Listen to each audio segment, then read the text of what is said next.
Siempre que hablamos de una vuelta por etapas se suele hablar de los ganadores de la general, e incluso se remarcan los ganadores de etapa o los diferentes maillots. En el caso del Tour de Francia aún cobra más sentido, pues al finalizar la carrera hay como una organización de diferentes criteriums a los que invitan a esos corredores que han destacado en la última edición. Siempre he oído decir que casi se ganaba más en esos criteriums que ganando la carrera, y que algunos se habían podido pagar una buena casa con esas primas.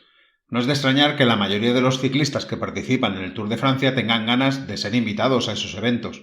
Pero claro, solo unos pocos son los ganadores y el resto, los perdedores. Y no hay sitio para todos ellos. Pero hubo una época en la que se premió a uno de esos perdedores y casi era más aplaudido que el propio ganador del Tour de Francia. Era el Lanterne Rouge, o como lo traducimos en castellano, el farolillo rojo, el último clasificado. En este episodio os voy a contar algunos momentos en los que existió esa pelea real por esa última posición y la verdad, algunas de las historias son apasionantes y pusieron en jaque al mismísimo Tour de Francia. ¡Comenzamos!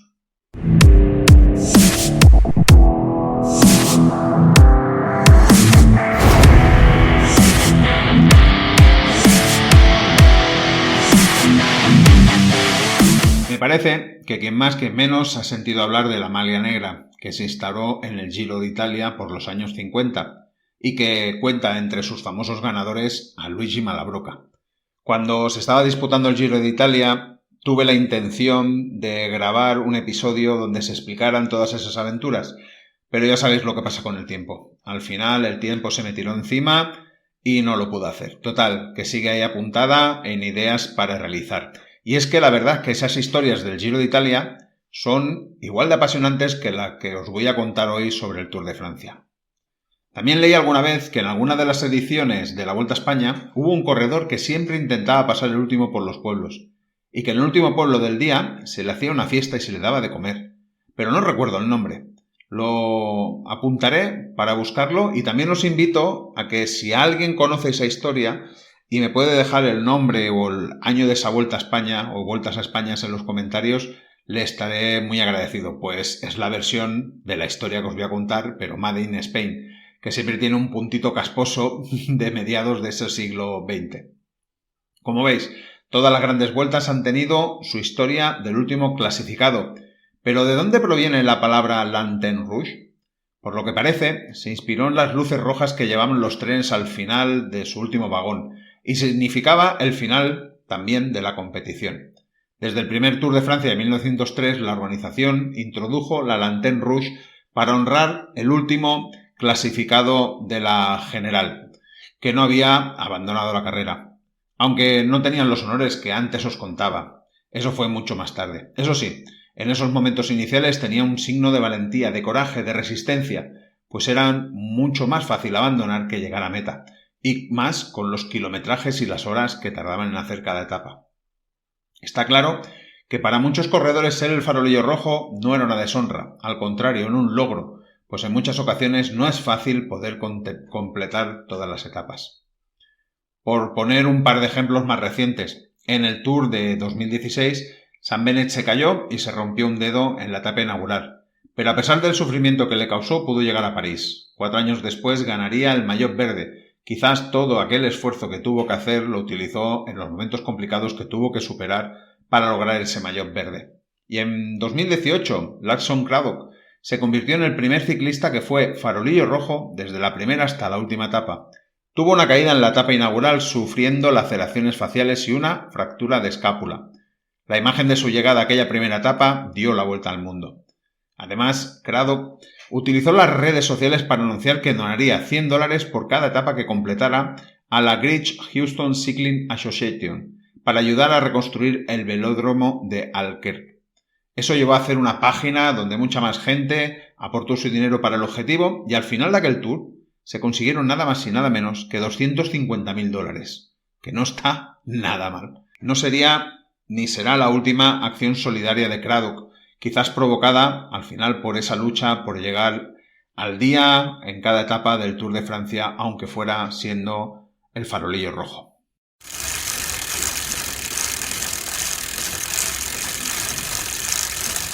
La primera de las historias quizás no sea tan conocida o quizás solo sea una casualidad, Pero revisando los corredores que han sido farolillo rojo en todas las ediciones del Tour de Francia, me he encontrado con el nombre de Daniel Masson, que fue último en el Tour de 1922 y en el de 1923. En el de 1922, Tour que ganaría el belga Firmin Lambot, que ya había ganado el Tour de 1919, Daniel Masson casi siempre estuvo rondando las últimas posiciones en las etapas.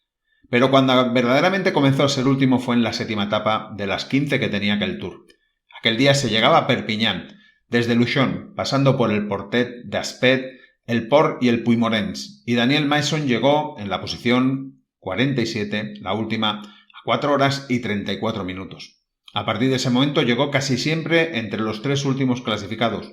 Incluso en la última, con llegada en París, llegaría con más de 2 horas de retraso sobre el ganador de la etapa. Al final, último a 65 horas y 53 minutos. Además con una diferencia de 6 horas y 40 minutos al penúltimo clasificado. En el Tour de 1923, que ganaría Henri Pélissier, un corredor que no tuvo mucha suerte en las pruebas francesas, pues la disputó en 8 ocasiones y en 6 de ellas tuvo que abandonar. En la otra, en 1914, quedó segundo, a una distancia irrisoria para la época, 1 minuto 50 segundos del belga Phil Tix. Volviendo a Daniel Masson, hizo una aceptable primera 5 etapas, pero cuando se llegó a los Pirineos comenzó a flaquear de nuevo. En la sexta etapa, entre Bayonne y Luchon, donde se pasaba la Aubisque, el Tourmalet, el Aspen y el Pédesur, señora etapa para la época, llegó el último por primera vez a 6 horas y 17 minutos. Apuntar que 20 corredores se fueron a casa aquel día, y que creo que eso le daba un poco más de mérito a lo que consiguió Masson. A partir de ese momento de nuevo se vio en los últimos puestos de las etapas, aunque mejoró su llegada a París, pues solo llegó 50 minutos del ganador. 48 corredores llegaron a París, Daniel Masson último a 48 horas y 31 minutos.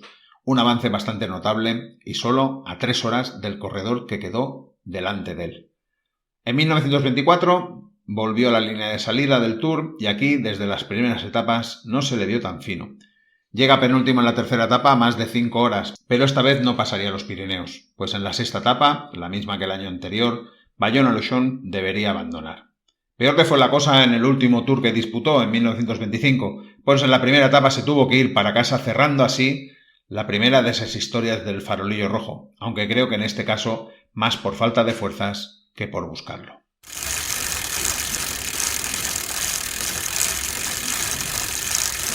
Seguimos con algunas otras pequeñas historias de las que se tienen constancia. Por ejemplo, en el Tour de 1974 el italiano Lorenzo Alaimon jugó al escondite con el australiano Don Allan para robarle el Lanterne Rouge. Y en 1976, Ad van der Hoek, un holandés que militaba en el Team Railing del legendario Peter Post, se escondió detrás de un coche para perder algunos minutos y reclamar la Lanterne Rouge, una vez que su líder de equipo, Henry Coopers, resultó herido y abandonado.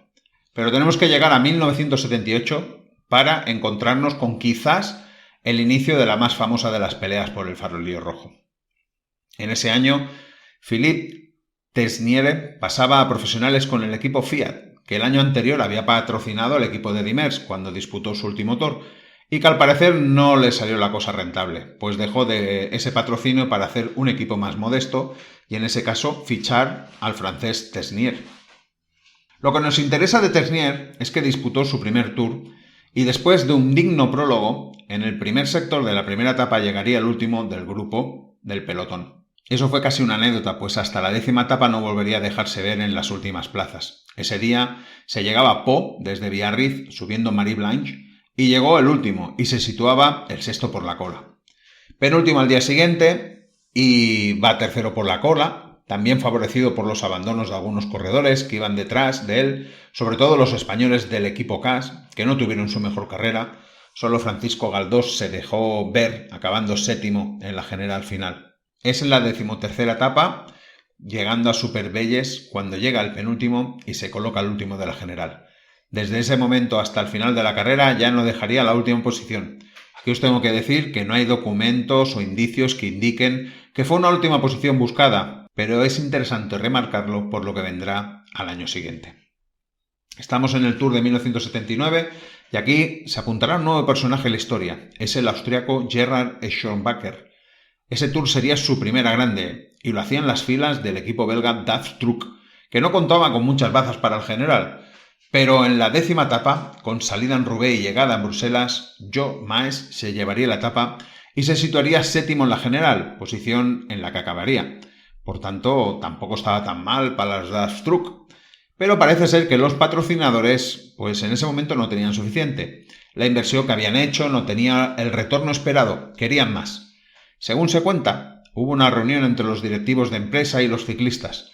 Esa reunión había un periodista que sugirió la idea de luchar por el farolillo rojo, al ser imposible optar por el amarillo.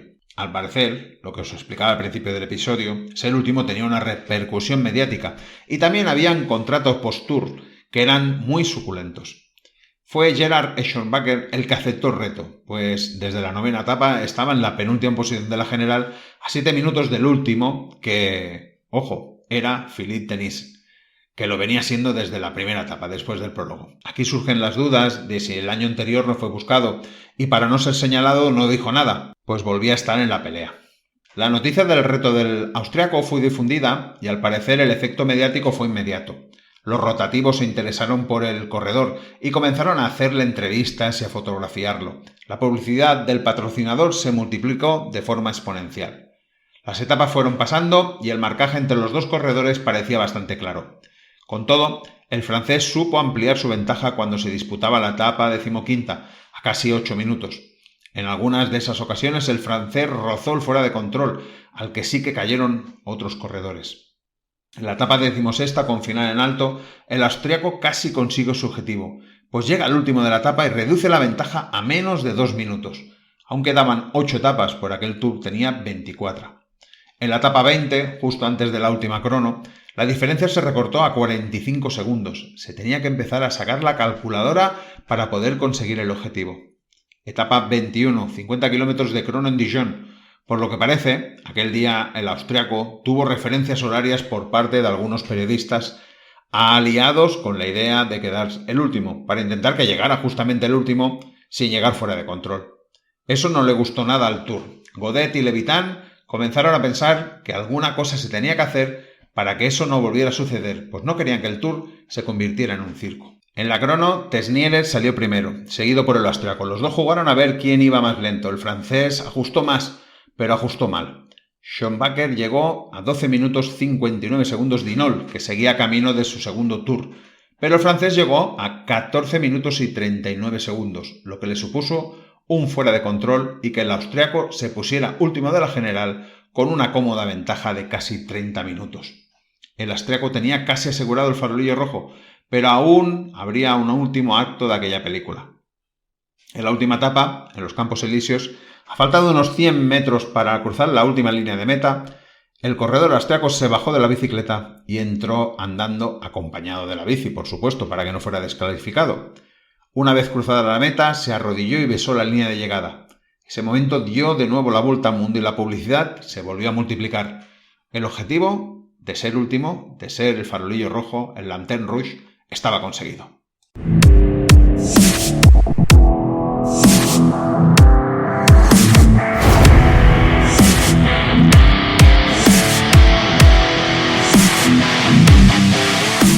El efecto mediático fue tan grande que nuestro ahora famoso austriaco se marcó el mismo objetivo para el siguiente Tour de 1980. Pero no lo tendría tan fácil, por así decirlo, pues Jacques Godet y Félix Levitan introdujeron una nueva norma en la carrera. A partir de la tercera etapa, el corredor que ocupara el último lugar de la general sería eliminado de la carrera. Es decir, el disgusto de los organizadores por el comportamiento de Tesnier y Schombacher hizo que las reglas del Tour cambiaran. Visto con perspectiva de los años, a eso se le llama pasar a la historia y zarandear bastante el Tour de Francia. Pero el Tour tampoco lo tuvo fácil, pues el presidente de la Asociación de Ciclistas Profesionales, que por aquel entonces era Roger Legay, hizo una queja formal al Tour. No podía ser que por ser último fueran eliminados del Tour. Eso suponía un gran peligro para los escaladores más puros, que en esas etapas iniciales de aquellos Tours perdían mucho tiempo. Sin ir más lejos, podíamos mirar el prólogo de aquel Tour de 1980 y veríamos que en la última posición quedó Andrés Oliva, el español del equipo Kelme, buen escalador y del que os hablamos cuando hicimos el especial Reyes de la Montaña, pues pudo lograr 3 veces el maillot de la montaña en vuelta y 2 veces en el del Tour. Pues Andrés Oliva abandonaría el Tour en la primera etapa, en el segundo sector, en una crono por equipos donde llegó fuera de control. Es por poner un ejemplo sobre las quejas que tenía Legueil. Schonbacher comenzó a no caer tan simpático, sobre todo entre sus compañeros del pelotón, pues veían que su reto les estaba poniendo en peligro a ellos. Pero, por lo que parece, al final la regla solo se aplicó de la etapa 14ª a la 19ª. Comenzó ese Tour de 1980 y lo que hemos comentado antes, Andrés Oliva, que se puso último, le duró poco, ya dijimos que tuvo que abandonar, pero es que además en el primer sector de la primera etapa, Philippe Ternier ya ocupaba la última posición de la general. Pero no duró mucho la aventura de francés, pues en la tercera etapa se fue al suelo y tuvo que abandonar. Mientras, Gerhard Schonbacher fue calculando sus pérdidas para no ocupar la última posición y poner en peligro su reto. Estuvo casi siempre entre los 10 últimos, mirando de reojo lo que hacían los demás. Llegamos a la etapa 14, aquella donde comenzaban a eliminar gente. Y el primer eliminado, por ser último de la general, fue el español Juan Pujol del Kelme. En la etapa 15, Jacques Osmond sería el eliminado. Schonbacher estaba a 2 puestos de ser eliminado. Y así estuvo en las 2 siguientes etapas. Llegamos a la etapa 18. La suerte se cruza en el camino del austríaco. Bernard Kilfen sería el último clasificado aquel día de la general y por tanto debería ser eliminado, pero la organización no lo hizo considerando que había perdido mucho tiempo por una caída. Eso salvó al austríaco de ser eliminado en la siguiente etapa, una etapa de media montaña, donde se hizo un buen bus de cola y allí estaban Schonbacher y Kilfen, que llegaron al mismo tiempo y por tanto el francés se fue a casa. Así que se inició la etapa número 20 con el austríaco en la última posición y se puede decir que burlando las trabas que le habían puesto la organización. En la etapa 20 una crono, ya habíamos visto lo bien que había calculado el año anterior en la crono decisiva, siguió último y como curiosidad el corredor que tenía delante era Roger Legueil, sí, el presidente de los ciclistas, 11 minutos por delante del austríaco. Y así acabó la general de aquel Tour. E incluso se permitió el lujo de disputar el sprint en los Campos Elíseos, quedando en la 10ª posición, Schonbacher. Por lo que se cuenta, por la noche, en la cena de equipo, ya no corría en el DAF, sino en el Mark IWC, su patrón no estaba muy contento con la actuación de Schonbacher. La cosa se calentó, las palabras subieron de tono y esa misma noche fue despedido del equipo. Al día siguiente, Patrick Lefebvre, sí, nuestro amigo Patrick, que no se quiere perder una, que por aquel entonces era director deportivo del Mark IWC, le pidió que rectificara y que pidiera disculpas, pero el australiano no lo hizo. Después de eso, pues se llenó los bolsillos con los criterios post-tour. ¿Qué iba a hacer? Llegó el Tour de 1981 y Godet y Levitan suprimieron la regla de eliminar el último clasificado de la general después de cada etapa. Schonbacher fue fichado por el Puig Volver Campanolo, que contaba en sus filas con Bernat Thévenet en su último año como profesional y al parecer Schonbacher ya no le quedaban ganas de ser el último, quizás había escarmentado. Eso sí, fiel a dejarse ver, dijo que para ese Tour se marcaba ganar la última etapa en París. Recordad que se había metido en el sprint el año anterior y que no lo hizo nada mal. Pero no creáis que no hubo interés por esa última posición, pues Philippe Ternier estaba de nuevo presente y con ganas de repetir, aunque se encontró con el español del Teca, Faustino Coeli, que desde el primer sector de la primera etapa hasta el final fue el último clasificado de la general, con Ternier pisándole los talones. Schonbacher acabó aquel Tour entre los 10 últimos y tampoco pudo ganar en París, acabando en la 22ª posición.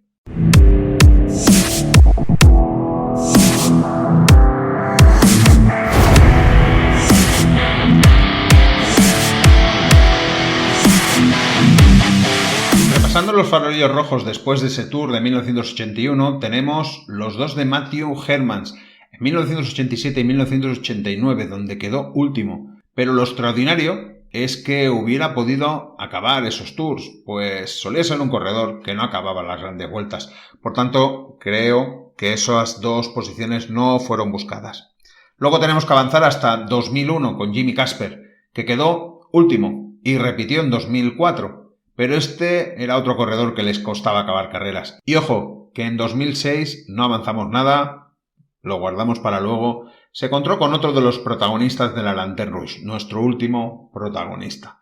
Aquí sí que me surge la duda porque Jimmy Casper era bastante pillo Y yo creo que tenía esas dos versiones, las de intentar ganar etapas al sprint, pero quizás también pasar a la historia por ser último. Antes de pasar a ese último episodio que os quiero explicar, una mención para los españoles que han quedado últimos en el Tour de Francia. Ya hemos comentado a Coeli en el Tour de 1981, pero antes lo había sido Herrero Berrendero en 1960, en 1992 Francisco Quevedo, y las dos últimas ocasiones en que un español ha sido último de la clasificación general del Tour de Francia, hay una curiosidad, pues una fue en 2002 con Igor Flores y la otra en 2005, Iker Flores, el hermano de Igor, por tanto dos hermanos quedando últimos, y que quedó justo por detrás de nuestro siguiente protagonista.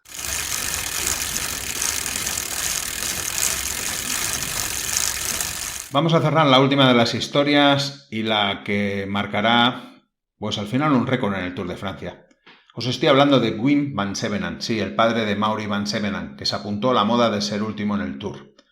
Quizás en ese Tour de 2005, donde quedó penúltimo justo por delante de Iker Flores, comenzó a pensar que un corredor como él, que no destacaba en casi nada, aunque era un gran gregario a las órdenes del mejor Caleb Evans, podría buscar su momento de gloria siendo el último del siguiente Tour.